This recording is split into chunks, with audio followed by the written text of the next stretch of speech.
اعوذ باللہ من الشیطان الرجیم بسم اللہ الرحمن الرحیم ورفعناہ مکانا علیہ آمنت باللہ صدق اللہ مولانا العظیم وصدق رسولہ النبی الکریم الامین۔ اللہ کے پاک پیغمبر اور تیسرے نبی حضرت ادریس نبی علیہ السلام ہیں، جو حضرت آدم علیہ السلام اور حضرت شیس نبی علیہ السلام کے بعد نبوت کے جلیل القدر منصب پر فائز ہوئے۔ مورخین کے مطابق آپ کی ولادت بابل، عراق یا مصر کے شہر منفیس یعنی منف میں ہوئی۔ آپ کا اصل نام اخنوخ تھا، جبکہ قرآن کریم اور احادیث مبارکہ میں آپ کو ادریس کے نام سے پکارا گیا ہے۔ روایات کے مطابق حضرت ادریس علیہ السلام نے دنیا میں لوگوں کو سب سے پہلے لکھنے پڑھنے اور تعلیم حاصل کرنے کا درس دیا، بلکہ اپنی زندگی کا بیشتر حصہ اسی درس و تدریس اور تبلیغ میں صرف کیا۔ چنانچہ لوگ آپ کو ادریس یعنی درس دینے والا کہہ کر پکارنے لگے۔ آپ کا حضرت شیس علیہ السلام کی 5ویں پشت سے تعلق تھا، اور آپ کا شجرہ نسب یوں ہے: ادریس بن یارد بن مہلائیل بن کینن بن انوش بن شیس بن آدم علیہ السلام۔ حضرت ادریس علیہ السلام اللہ تعالیٰ کے پاک نبی ہیں۔ حضرت شیس علیہ السلام کا انتقال ہوا تو کچھ عرصے بعد ان کے پیروکار بہت محدود تعداد میں رہ گئے، یعنی مومنین کم رہ گئے۔ قابیل کی اولاد نے کفر و شرک، بدکاری اور بے حیائی کا بازار گرم کر رکھا تھا۔ زناکاری اور شراب نوشی عام تھی۔ پاکیزہ رشتوں کی پہچان ناپید ہو چکی تھی۔ بتوں کی پوجا کی جاتی تھی، آگ کی پرستش ہو رہی تھی، گویا دنیا پر شیطان اور اس کے حواریوں کا راج تھا۔ حضرت آدم علیہ السلام اور حضرت شیس علیہ السلام کی قائم کردہ شرعی حدود اور احکامات الہی کو پامال کیا جا رہا تھا، اور یہی وہ وقت تھا کہ جب اللہ جل شانہ نے اس بگڑی قوم میں ایک نبی مبعوث کرنے کا فیصلہ فرمایا، اور اس عظیم منصب کے لیے حضرت شیس نبی علیہ السلام کی نسل سے حضرت ادریس علیہ السلام کا انتخاب فرمایا۔ حضرت ادریس علیہ السلام میں وہ تمام خوبیاں بدرجہ اتم موجود تھیں جو اللہ تعالیٰ کے نبی میں موجود ہونی چاہیے، اور حقیقت یہ ہے کہ اللہ تعالیٰ نے کس کس کو نبی بنانا ہے، یہ عالم رواح میں ہی اللہ رب العزت نے ان کو نبوت عطا فرما دی ہوئی ہے، بس بعثت ان کی دنیا میں آ کر ہوتی۔ آپ حضرت آدم علیہ السلام کے دین کے پیروکار، نہایت عبادت گزار، متقی اور پرہیزگار اور انتہائی سچے انسان تھے۔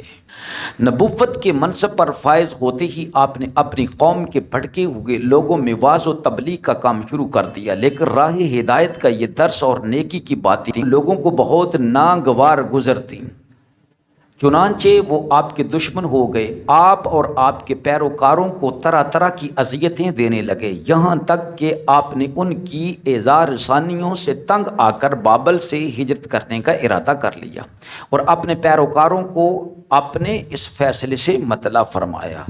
چونکہ بابل دریائے فرات اور دریائے دجلہ کے کنارے ایک سرسبز و شاداب علاقہ تھا، لہٰذا لوگوں کے لیے اس علاقے سے ہجرت کرنا بہت مشکل تھا، لیکن آپ کے سمجھانے پر وہ ہجرت کرنے کے لیے تیار ہو گئے۔ حضرت ادریس علیہ السلام اور آپ کے پیروکاروں نے بابل سے نکل کر مصر کا رخ کیا اور دریائے نیل کے کنارے آ کر آباد ہو گئے، جو بابل سے بھی زیادہ سرسبز و شاداب علاقہ تھا۔ حضرت ادریس علیہ السلام نے یہاں کے لوگوں میں درس و تبلیغ کے کام کو جاری رکھا۔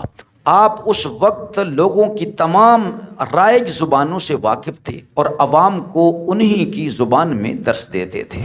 آپ نے مومنین کو واعظ سے بھی تیار کیا، درس و تدریس کا سلسلہ بھی شروع کیا، اور دوسرا آپ کا بہت اہم کام تھا کہ آپ نے قابیل کی اولاد کے ساتھ جو کفر و طغیانی میں بہت آگے نکلے ہوئے تھے ان کو مسلسل سمجھانا شروع کیا، اور پھر ان کے خلاف آپ نے جہاد کیا۔ ایک وقت آیا کہ جہاد سے ڈر کر کچھ مارے گئے، اور بہت سارے لوگ جو ہیں وہ راہ راست پر آ گئے اور آپ پر ایمان لے آئے۔ تفاسیر کے مطابق حضرت ادریس نبی علیہ السلام حضرت نوح علیہ السلام سے 1000 سال پہلے پیدا ہوئے تھے۔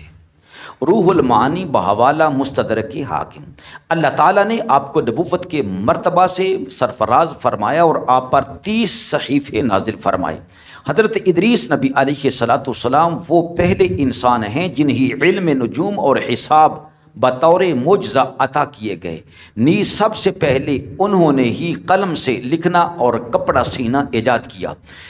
ان سے پہلے لوگ عموماً جانوروں کی کھال لباس کے طور پر استعمال کیا کرتے تھے۔ یہ کہ سب سے پہلے ناپ تول کے طریقے بھی آپ ہی نے متعارف کروائے اور اسلحہ بھی آپ کی ایجاد ہے۔ آپ نے اسلحہ تیار کر کے بنو قابیل کے خلاف جہاد فرمایا تھا۔ علامہ ابن اسحاق کا کہنا ہے کہ دنیا میں سب سے پہلا شخص جس نے قلم سے لکھا حضرت ادریس علیہ السلام ہے۔ حضرت معاویہ بن حکم سلمی سے مروی ہے کہ انہوں نے رسول اقدس صلی اللہ علیہ وسلم سے رمل کے بارے میں سوال کیا۔ یہ ایک ایسا علم ہے جس میں ریت پر مخصوص لکیریں کھینچ کر کچھ معلوم کیا جاتا ہے۔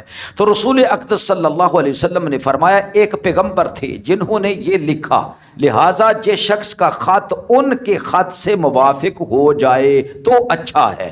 علماء تفسیر فرماتے ہیں کہ پہلا شخص جس نے تبلیغ دین کے لیے وعظ اور خطاب کا سلسلہ شروع کیا وہ حضرت ادریس علیہ السلام ہی تھے۔ اللہ تعالیٰ نے قرآن پاک میں 2 جگہوں پر حضرت ادریس علیہ السلام کا ذکر فرمایا ہے، ایک سورہ مریم میں اور ایک سورہ انبیاء کے اندر۔ اللہ تعالیٰ ارشاد فرماتا ہے وَاذْكُرْ فِي الْكِتَابِ ادریس، اے میرے حبیب مکرم صلی اللہ علیہ وسلم اور کتاب میں ادریس کو یاد کرو، اِنَّهُ كَانَ صِدِّيقًا نَبِيًّا، وہ صدیق نبی تھے۔ وَرَفَعْنَاهُ مَكَانًا عَلِيًّا، تو ہم نے اسے بلند مقام کی طرف اٹھایا۔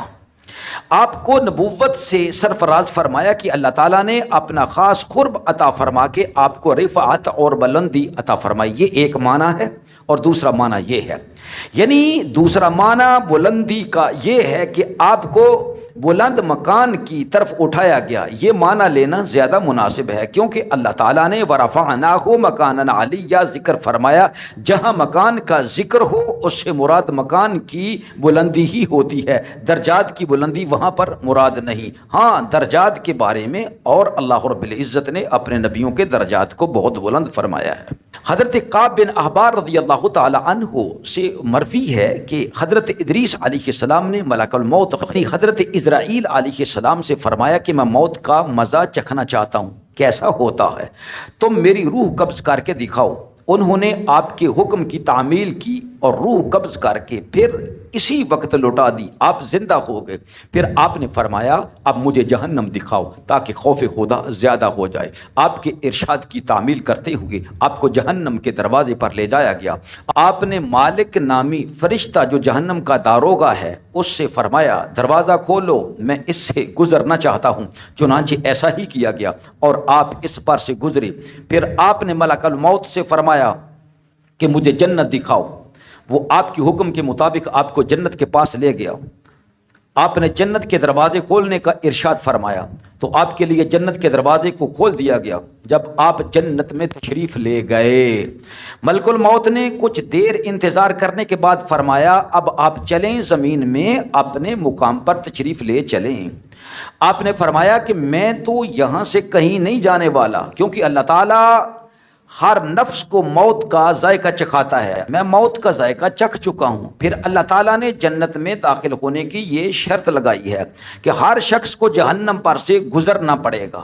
میں جہنم پر سے گزر چکا ہوں، اب میں جنت میں داخل ہو چکا ہوں۔ جو لوگ جنت میں داخل ہو جاتے ہیں اے اسرائیل، انہیں وہاں سے نکالا نہیں جا سکتا، کیونکہ اللہ تعالیٰ فرماتا ہے جنت والوں کو جنت سے نہیں نکالا جائے گا۔ اللہ تعالیٰ کے ارشاد کے مطابق میں نے یہیں رہنے کا فیصلہ کیا ہے۔ حضرت ادریس علیہ السلام کے اس کلام کے بعد اللہ تعالیٰ نے ملک الموت کو ارشاد فرمایا اے اسرائیل، یہ میرے بندے ادریس علیہ السلام ہیں۔ ادریس نے سب کام میری مرضی کے مطابق کیے، انہیں یہاں ہی رہنے دو۔ آپ علیہ السلام ابھی تک آسمانوں میں زندہ ہیں۔ حضور اکرم صلی اللہ تعالی علیہ وآلہ وسلم شب معراج کو گئے تو صحیح الاسناد احادیث مبارکہ میں موجود ہے کہ ادریس علیہ السلام سے آپ کی ملاقات ہوئی چوتھے آسمان پر۔ اللہ رب العزت سے دعا کرتے ہیں کہ اللہ رب العزت اپنے انبیاء علیہ السلام کی خدمت میں ہمارا سلام پہنچائے، اور انبیاء علیہ السلام کے صدقے فرما کر اللہ رب العزت ہمیں بھی انبیاء علیہ السلام کا قرب نصیب فرمائے۔